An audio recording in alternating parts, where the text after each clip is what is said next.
For the opportunity. Just I would like to increase the awareness of people in Northern Ireland and in the UK in general about what's happening in Sudan. On the 15th of October, actually, what happened is two of the military fractions of the army, the regular army and the paramilitary army, big militia, they are start fighting. It is a street fight in Khartoum, and these numbers of army are huge. You know, the military army is about 200. The regular military army is about 250,000. The militia is about 100,000, and that is fighting. It's a street fighting, which is the worst crisis Sudan has ever seen. As a result, there is many people lost their lives. At least hundreds of civilians and thousands of soldiers from both sides. There are many people wounded. There are many people who lost. We lost them. We don't know where they are. You can see their advertisement. They're looking for their family, looking for in Facebook, and that they don't know where they are. There is no government. There is no security. Everybody is scared for their life. And people that start fleeing their homes, you know, they are going to the neighboring countries like Egypt, and they are trying to get to Ethiopia, Chad, south of Sudan. And this is creating like a really kind of an insecurity, and also the prices for the tickets for mobilizing their families, mobilizing their stuff is really kind of rocket sky high. And a really kind of Sudan now becoming an unsafe country to live in. Honestly, you know, there is no medical supply. All the hospitals are occupied by the military as shelters from against each others, and the hospitals are not working. There is no medical, drugs, or the medical staff are not safe. We have lost many medical staff. Unfortunately, they lost their life.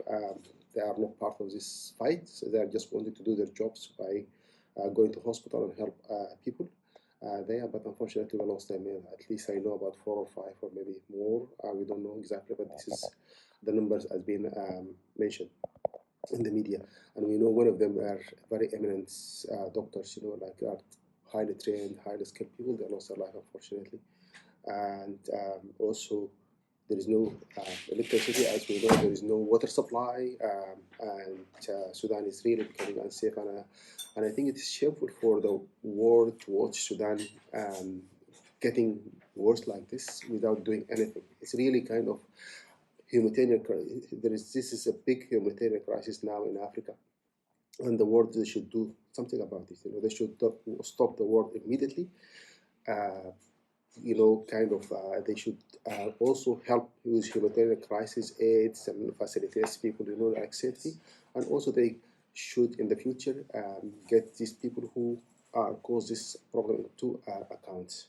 And this is my message to people, and thank you very much for giving me the opportunity to talk today. Thanks.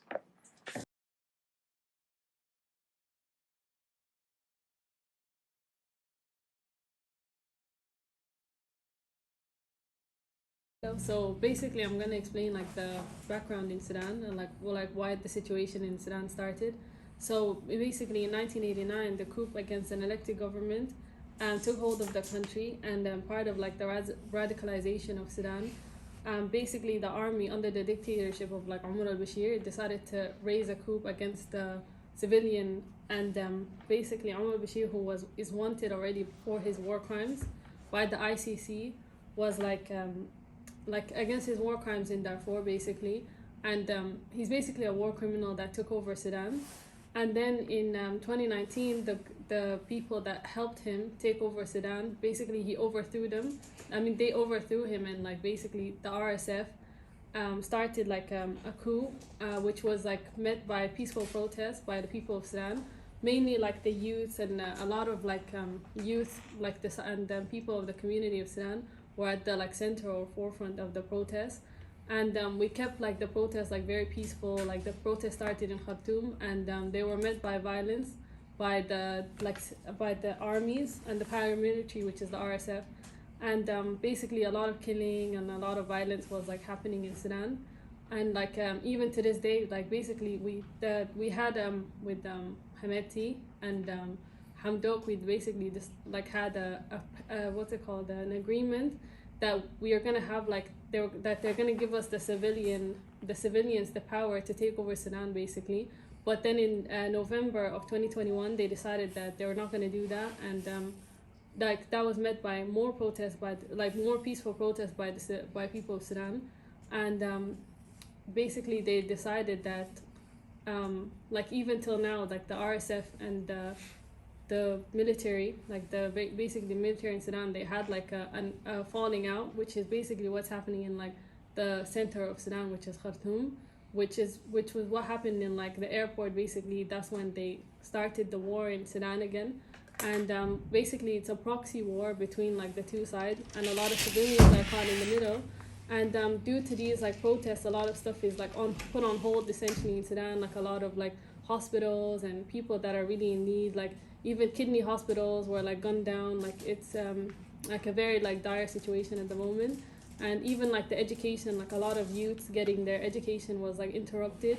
A lot of schools were taken hostage. Like basically 400 students were like taken hostage by the RSF, and even like some labs and stuff were like taken like hostage. And so it's like a really like terrible situation at the moment. A lot of students actually from like Ireland and England that were studying in Sudan, they had to put their education on hold, and like even like some of them are like future doctors, future engineers, like all of them is like interrupting the education and stuff in Sudan, which is like very like important. And yeah.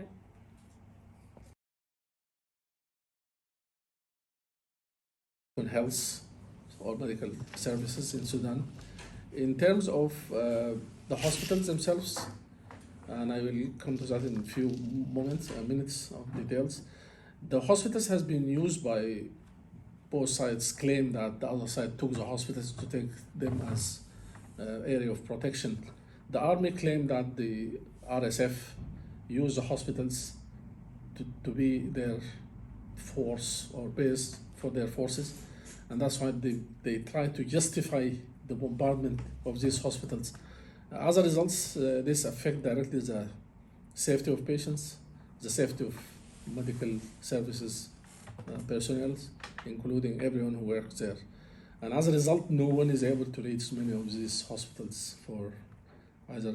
The other devastating effect in health directly, and those patients, due to lack of medical supply, run of electricity is out of service as well, and water supply, they were not able to run these hospitals, including private hospitals. And most of the colleagues call for international community to interfere just to run these hospitals. And as we can see, the bombardment did not exclude hospitals. And as a result, also doctors, nurses, and everyone who works cannot make it safe to reach these hospitals. And as a result, patients in hospitals, nobody can reach them. Moreover, most of these hospitals ran short of the medical supplies, as we know, because the airport, where these main medical supplies come to the country, has been the first thing to run out of service, because it was the first thing to be targeted by each side claimed the other has. The first thing was, as you remember, that this war started was the airport of Khartoum is no longer and still no one knows when it's going to be back. And as a result, most of these evacuations you can see has taken over from either from Port Sudan or from, as the Americans say, for example, took their people directly from the American embassy. As a result, many patients who are even at their home, like say for example those people with chronic illness, diabetic, hypertensive, and also safe living emergency medical supplies that has to be every day. Like say for example an insulin. Some of these diabetics, one of them, a few died because they don't have insulin, and some of them died because they have insulin but they have no electricity to keep this. And as a result, one of them is one of the medical students actually from Egypt who died simply because he can't get insulin. And this is just the government. If you listen to actual media, you will not see this, because there are people now internationally, or all the media concentrate on the deaths and whatever, but they don't go into those details. Same again, the most worst thing is that this war took over mainly in Khartoum, where if you, for a bit of background, Khartoum, most of the military headquarters or bases or training centers or weapons are actually in Khartoum, when it was too small. Even when we go back centuries ago, when the first army was there during the British colonization, the headquarters is in the very middle of Khartoum, near to the airport. And that makes this, the area around it is all civilian, including Khartoum University, for example. Students cannot reach their universities, education has interrupted, teachers cannot reach their schools. And same again, water supply has been run because of electricity supply, power, and the safety of these workers to reach their places. So that, and moreover, the whole of the country is now, I can say, the total population of Sudan is around 40 million. Around estimated to be 10 million population of the population is in Khartoum. And this is the first few days, nobody was expecting this fight is going to happen because simply it just started out of nowhere. The whole thing that saved a few of us, or our relatives, is that normally because it was a celebration of Ramadan, at that time everyone used to go back to his villages or homes where originally he is from. And that make most of my brothers and sisters go back to the village.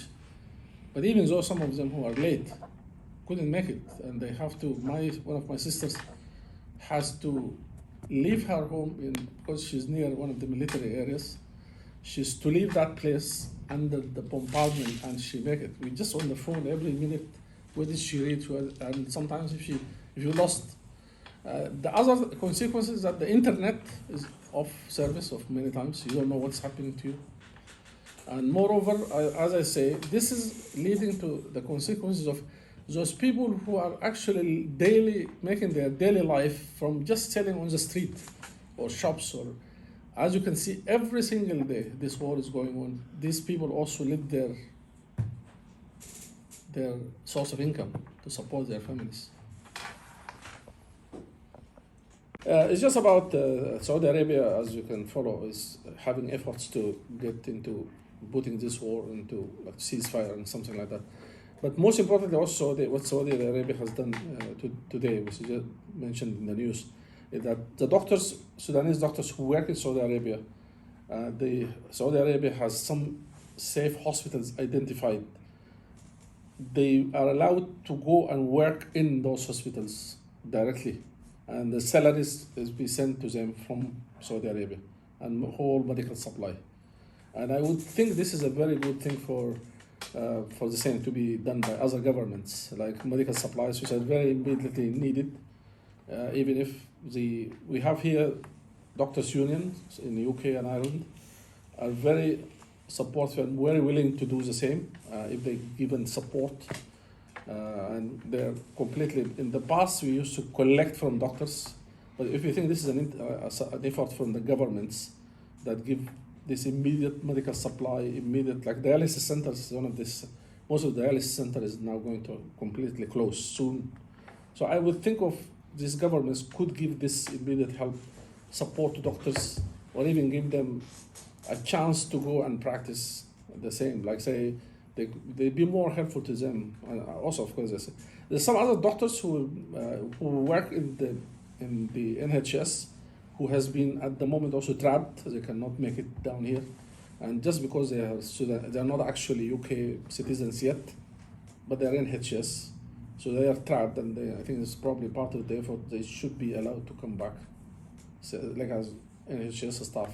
It doesn't mean that he has no passport or he's not a British or UK citizen. He's in NHS and he has his job is still vacant here. This is what I would probably recommendation could be possible. Immediate emergency medical supplies, safe living medicines are also out of service, run out of service, and even the headquarters of the Sudanese medical supply, you call it, is now completely occupied by it has been somehow in some of the country. The other most worst thing is also this war is not only in Khartoum, because simply the medical supply cannot reach my, say, home city in Managil or Port Sudan or anywhere, because the main airport is completely blocked. And moreover, even if it comes by the sea from Port Sudan, it has no safety to go. So we can run short of medical supply, and as well as food and everything soon, because there's no petrol, no electricity, no any transport, no safety for those who are carrying these goods, like foods and all this is soon going to be run out of it.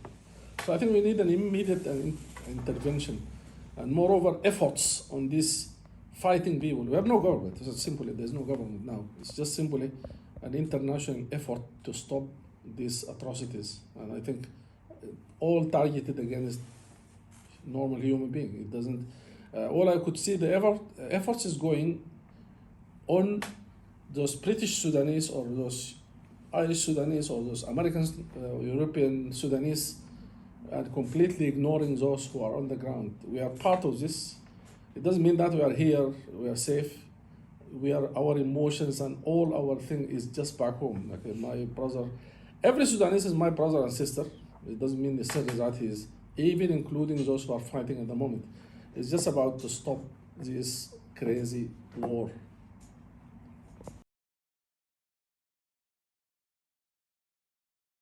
Thank you for providing this opportunity. Actually, I'm not a medical staff or anything related to this field, but what I feel about the patients of some serious illness, especially heart, renal failure, and cancer, this class of people, according to some reports we received from Sudan, are dying on a daily, around the clock, on a daily basis. This is the most vulnerable category of Sudanese people now.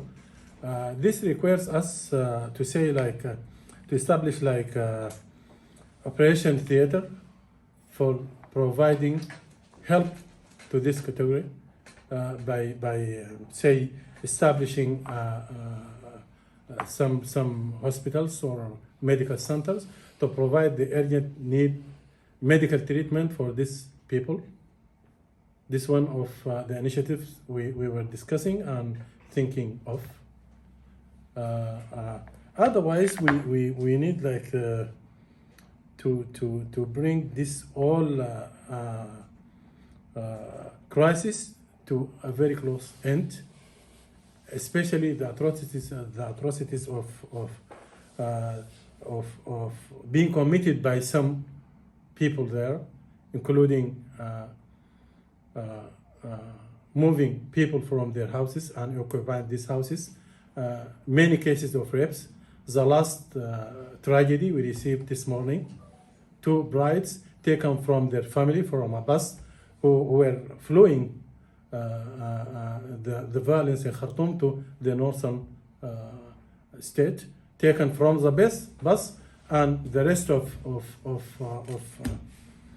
the people threatened on guns to leave these ladies, and we have a lot to do actually. But for these urgent needs, I think we need to start by saving the lives of people who are dying now.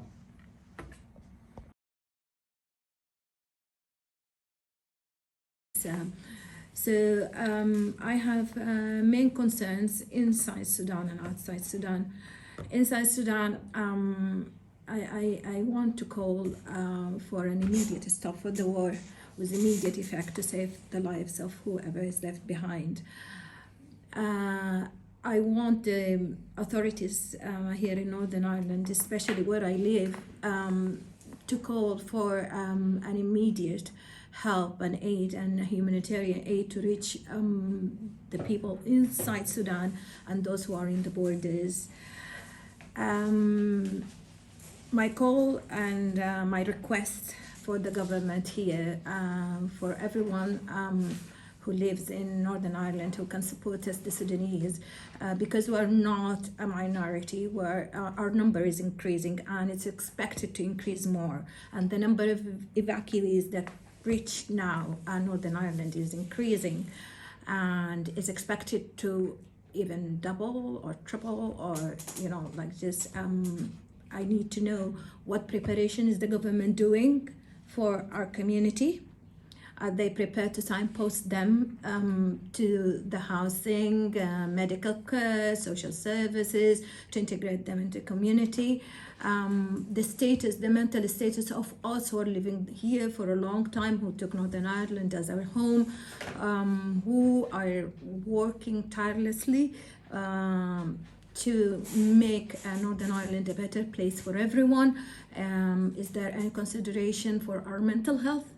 Our families are suffering back home, they're dying. The women are facing all sorts of violence. Those people who can't help, they don't have safe corridors to hospitals or to their work or local community so that they can reach for their others who are vulnerable and they help them. They can't reach even the borders there.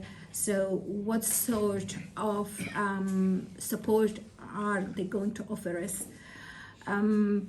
There are so many asylums living in the hotels, still with the uncertainty of the situation now back home and the uncertainty of their condition living here. Their visas are not still issued, their stay is not even guaranteed. Is there any way that they can have a little peace to ensure that they're not sent back, they're not rejected or taken out of the system? Is there any way to accommodate and welcome our families who are coming here? Is there any way to support us in any way that the numbers of people who are living here, once they get their status, they start working and they contribute effectively and efficiently to the society? Is there any way? Suleiman Abdullahi, I work run Horn of Africa, people say Northern Ireland. We are concerned about what happened in Sudan. Sudan is one of the biggest stable country in the East and the Horn of Africa, and I really want to say Northern Ireland and UK government and Ireland to facilitate treat Sudani community here and the Sudanese back home same equally as other people mentioned already. For example, provide a humanitarian corridor in Sudan and outside Sudan, those internal displaced. I have friends here who asylum seekers who are PhD holders can work here and cannot work. Their brother died in the hospital for first week of the civil war. They couldn't get the treatment. The normal patient, as everyone was mentioned, are dying every single day. I also want to expect in Northern Ireland and elsewhere in the UK, every council open an office to support Ukrainian and also Afghanistanis and others whenever the conflict took place, for example, the Taliban and the ongoing war in Ukraine. So the European Union also have a role to play and provide humanitarian support and then also settlement of those who come to the bordering countries. United Nations, they have to advocate and same as they advocate for the other countries. For us here, African and Afro-Caribbean community here, who has the business, who have peace, we need to stand in solidarity with our brothers and sisters in Sudanese who live in here. I also ask the UK government to provide those refugees and asylum seekers who have family members here in the UK, give the same opportunities to bring their families and provide them visas, accelerate their visas to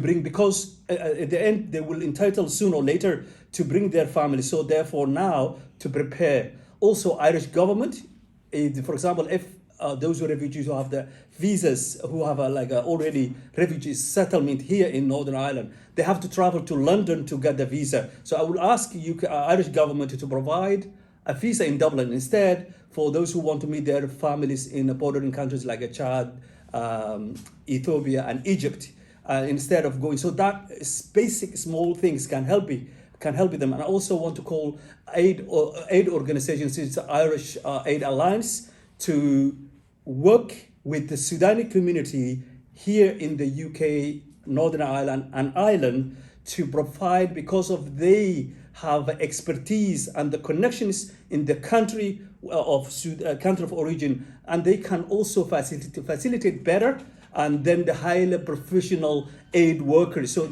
I want to argue with the aid organization to work with the and meet the Sudani professionals and the Sudani citizens in Northern Ireland to work shoulder in shoulder, and we are happy to volunteer and work with them. And I really appreciate for the Afro-Caribbean Leadership Consortium who hosted this meeting today, and I'm expecting other brothers and sisters, those who have businesses, to contribute generously and save lives. We can do something in our end, but in general, policy count. So the UK government should treat, and the European Union should treat the same as they treat the Ukrainian citizens. Sudanese citizens have equal humanity and equal protection and equal dignity. Thank you very much.